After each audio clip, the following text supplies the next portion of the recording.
या विशेष कार्यक्रमात आपलं स्वागत। आपण बघतोय बदलापूर शहराच्या साई वालिवली परिसरातून निघालेली साईंची पालखी आता बदलापूर शहरापासून तब्बल 215 किलोमीटरच्या अंतरावर येऊन पोहोचली आहे।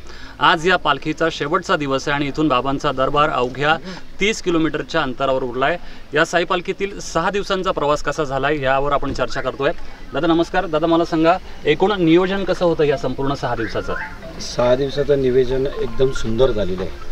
जसं आम्ही बदलापूरमधून निघालो वालिवली आणि साई गावातून, जो उत्साह होता तो अतिशय इतका सुंदर झाला का सर्व लोकांना आवडलं एकदम।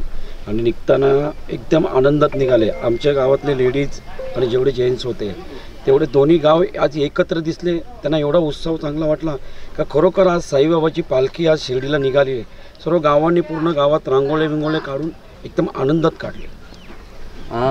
दादा ओम साईराम। दादा मला सांगा, कितवं वर्ष आहे तुमचं साई पालखीचं आणि हा संपूर्ण 6 दिवसाचा प्रवास होता तो कसा झाला? कारण आपण पाहिलं तर थंडीचा जो पारा आहे तो खालावलेला आहे, दुपारचं ऊन असतं, या सगळ्यांचा सामना करत तुम्ही इथपर्यंत पोहोचलात। कसा होता हा संपूर्ण प्रवास? गेली 10 वर्ष मी या पालखीमध्ये चालतोय। माझ्या गावातील देवानंद मस्कर असतील, ज्ञानेश्वर मस्कर असतील, पहिले तर यांना मी भावपूर्ण श्रद्धांजली देतो, कारण त्या दोघांनी ही पालखीत सुरुवात केली होती माझ्या गावातून।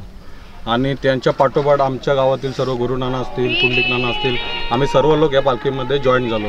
आमच्या गावातील कमीत कमी 150-200 मुलं या पालखीमध्ये चालतात। आज या पालखीला आम्हाला 10-15 वर्ष झालं चालतोय। नियोजनातलं आमचं वालिवली गाव असेल, साई गाव असेल, नियोजन चांगलं असतं आणि त्याच नियोजनाने आज या पहिला वर्ष आमचं आम्ही आमच्या गावातून ही पालखी काढलेली आहे। गावातील लहान मुलांचा असू दे, ज्येष्ठ नागरिक असू दे, महिला असतील, यांचा उत्सव खूप होता। असाच उत्सव आमचा शिर्डीपर्यंत राहणार आहे। साईराम, आपण पाहिलं तर बाबांचा दरबार जो आहे इथून अवघ्या 30 किलोमीटरच्या अंतरावर आहे। संध्याकाळी ही पालखी बाबांच्या दरबारात पोहोचेल। भक्तांचा मोठा उत्साह त्या ठिकाणी पाहायला मिळेल।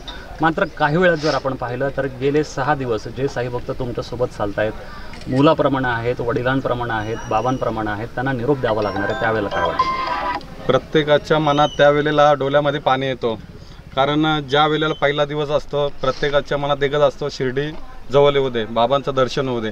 आता तो क्षण जवळ आलेला आहे। जसं आम्ही जवळ येतो तसं आम्ही भावूक होतो आणि साईबाबांचं दर्शन घेणं। साईराम, आपण पाहिलं तर बाबांच्या दरबारात जो पण भक्त जातो तो रिकाम्या हातानं कधीच परत येत नाही। बाबांकडे काही मागणं मागा किंवा नका मागू, बाबा त्याला रिकाम्या हातानं पाठवत नाही। मला सांगा, तुम्ही 7 दिवसाचा प्रवास करून ज्यावेळेला आता बाबांच्या दरबारात पोचाल, बाबांकडे नेमकं काय मागाल? प्रत्येकाला मी तर माझ्या गावामध्ये असतील, माझ्या ज्येष्ठ नागरिक असतील, सगळ्यांना सुख आणि समृद्धी राहू दे, जेणेकरून माझ्या गावावर कुठला संकट नाही येऊ दे, सगळ्यांना सुखरूप राहू दे। धन्यवाद। दादा तुमचा कसा झाला आहे हा 6 दिवसाचा प्रवास आणि बाबांच्या दरबारात तुम्ही काही वेळात पोहोचणार आहेत, त्यावेळेला नेमकं कसं समाधान मिळेल? ज्या टायमाला आम्ही ज्या मंदिरात जातो त्यावेळेस आमच्या डोळ्यातून अक्षरशः पाणी येतो, कारण आमचा जो कुटुंब जो असतो 6 दिवस तो एकत्र असल्यामुळं जाताना एकामेकाला भेटताना कमीत कमी डोळ्यात पाणी येतो त्या आपल्या। आणि 6 दिवसाचा जो प्रवास झाला आहे त्याच्यामध्ये आम्हाला पाणी झालं, जेवण करणारे झाले, त्यांचा खरं आभार मानला पाहिजे। जेवण वगैरे व्यवस्थित भेटलेलं आहे। दादा तुम्ही 6 दिवस या पालखीत प्रवास करताय। आत्तापर्यंत आपण बदलापूर शहरापासून पाहिलं तर साधारणतः 215 किलोमीटरचा प्रवास आपण पायी केला आहे। या संपूर्ण 6 दिवसात नेमके कसे अनुभव आलेत? अनुभव एकदम चांगले आहे। पालखीचा पहिलाच वर्ष असल्या कारणाने जी उत्स्फूर्त आहे पायी चालण्यामध्ये आणि खूप अशी चांगली व्यवस्था केलेली आहे आयोजकांनी। आणि आता आपण जसं पुढे जातो मंदिरामध्ये हा गोतवळेतही जमा केला।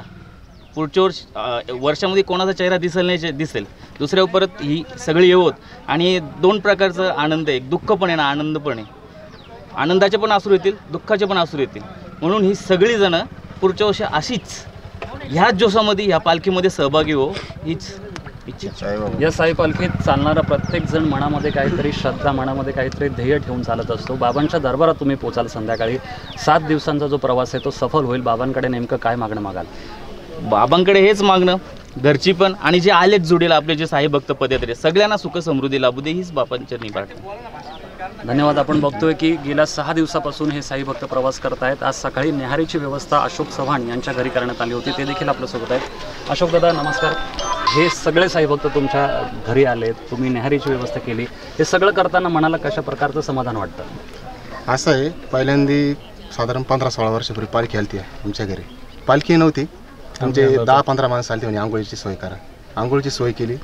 तर सांगायचं असेल त्यावेळेस माझ्याकडे 2 बैल होते आणि 500 रुपये एकर नांगरट होती. तर पालखी गेल्यानंतर मी 250 रुपयाचं नांगरलं आणि एकदम हालाकीची परिस्थिती होती. तर साधारण 15-16 वर्षात मी एवढं अनुभवलं का बाबांनी मागण्यासारखं काहीच ठेवलं नाही मला. त्यामुळे बाबांबद्दल काहीच बोलू शकत नाही. ती बोलायला गेलं तर असं राहतात डोळ्यातून. दादा, एवढ्या वर्षापासून हे साई भक्त आज पालखी घेऊन आलेत, मात्र वेगवेगळ्या पद्धतीनं तुमच्या घरी यायचे. मला सांगा, कधी या साई भक्तांसोबत चालत जायचं आणि शिर्डीची वाट धरायची, बाबांच्या दरबारात पोचायचं, अशी कधी इच्छा झाली का? झाली इच्छा. आता पुढच्या वर्षी मी डायरेक्ट तुमच्या गावावर म्हणजे बदलापूरवरून तर शिर्डीपर्यंत पायी येणार आहे. म्हणजे मी माझ्या घरी बी पाहुणा म्हणून येणार आहे. धन्यवाद. आपण बघतोय की या साई पालखीत चालणाऱ्या प्रत्येक भाविकाला, प्रत्येक साई भक्ताला वेगवेगळे अनुभव येत असतात. त्याचबरोबर या साई भक्तांची व्यवस्था करणाऱ्यांना देखील वेगवेगळे अनुभव या कार्यक्रमाच्या माध्यमातून येत असतात. या साई पालखीतील शेवटच्या दिवसाचा प्रवास आम्ही असाच तुमच्यापर्यंत पोहोचवणार आहोत. आपण पाहत राहा आमचा विशेष कार्यक्रम पालखी खांद्यावरी चालली. बाबा की जय, साईनाथ महाराज की जय.